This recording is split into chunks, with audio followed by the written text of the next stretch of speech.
नमस्कार शेतकरी बांधवांनो, माहिती शाळेमध्ये आपल्या सर्वांचं स्वागत. महाराष्ट्रातील शेतकऱ्यांसाठी एक महत्त्वाची बातमी समोर आली आहे. खरीप हंगाम 2023 मध्ये झालेल्या नुकसानीची भरपाई म्हणून उर्वरित 75% पीक विमा रकमेचे वाटप सुरू झाले आहे.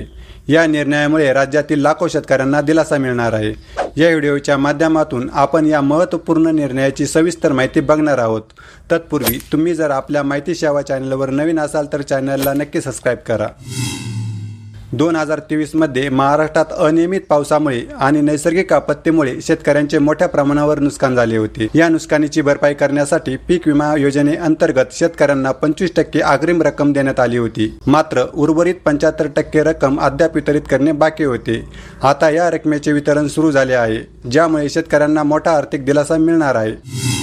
महाराष्ट्रातील शेतकऱ्यांसाठी उर्वरित 75% पीक विमा रकमेचे वाटप हा एक महत्त्वपूर्ण निर्णय आहे. या निर्णयामुळे लाखो शेतकऱ्यांना आर्थिक दिलासा मिळणार आहे. सरकारने घेतलेल्या या निर्णयामुळे शेतकऱ्यांना त्यांच्या नुकसानीची योग्य भरपाई मिळणार आहे. तसेच भविष्यात अशा योजना अधिक प्रभावीपणे राबवल्या जातील अशी अपेक्षा आहे.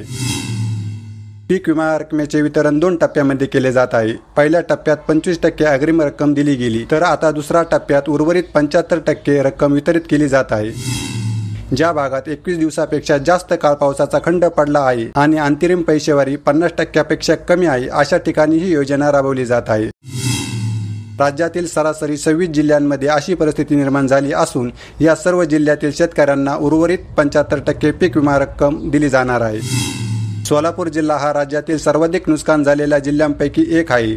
त्यामुळे या जिल्ह्यातील पीक विमा वाटपाला प्राधान्य देण्यात आले आहे. सोलापूर जिल्ह्यातील पीक विम्याचे वितरण आधीच सुरू झाले आहे.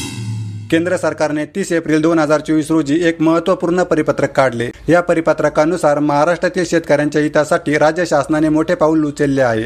राज्यस्तरीय तक्रार निवारण समितीकडे याची दखल घेण्यात येणार असून शेतकऱ्यांना न्याय मिळवून देण्यासाठी सरकार प्रयत्नशील आहे. देशभरात लोकसभा निवडणुका पार पडल्या आहेत.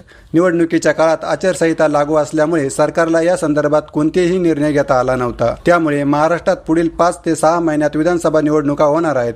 या पार्श्वभूमीवर राज्य सरकारने शेतकऱ्यांच्या हिताचा विचार करून उर्वरित 75% पीक विमा वाटप करण्याचा निर्णय घेतला आहे. शेतकऱ्यांनी याबाबत काही काळजीही घेणं गरजेचं आहे. जसे की शेतकऱ्यांनी आपल्या बँक खात्यात पीक विमा रक्कम जमा झाली आहे का हे नियमितपणे तपासावे.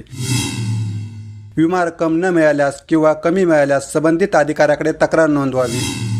शासकीय पोर्टलवर नोंदणी केलेली पीक विमा काढल्याची पावती जपून ठेवावी, जेणेकरून भविष्यातील लाभ मिळवण्यासाठी अडचणी येणार नाहीत. शेतकऱ्यांनी या संधीचा लाभ घ्यावा आणि आपली पीक विमा रक्कम वेळेत मिळवावी. शेतकरी हा देशाचा कणा आहे आणि त्याच्या कल्याणासाठी अशा उपाययोजना महत्त्वाच्या ठरतात. आशा आहे की या निर्णयामुळे शेतकऱ्यांना नवीन हंगामासाठी प्रोत्साहन मिळेल आणि ते अधिक उत्साहाने शेती करतील. तर मित्रांनो, तुम्हाला ही माहिती आवडली असेल तर आपल्या मित्रांना शेअर करा, व्हिडिओला लाईक करा आणि अशाच प्रकारची अचूक व विश्वसनीय माहिती बघण्यासाठी आपल्या हक्काच्या माहिती सेवा या YouTube चॅनलला सबस्क्राईब करायला अजिबात विसरू नका, जेणेकरून नवीन योजनांची माहिती सर्वात आधी आपणास पाहावयास मिळेल. धन्यवाद.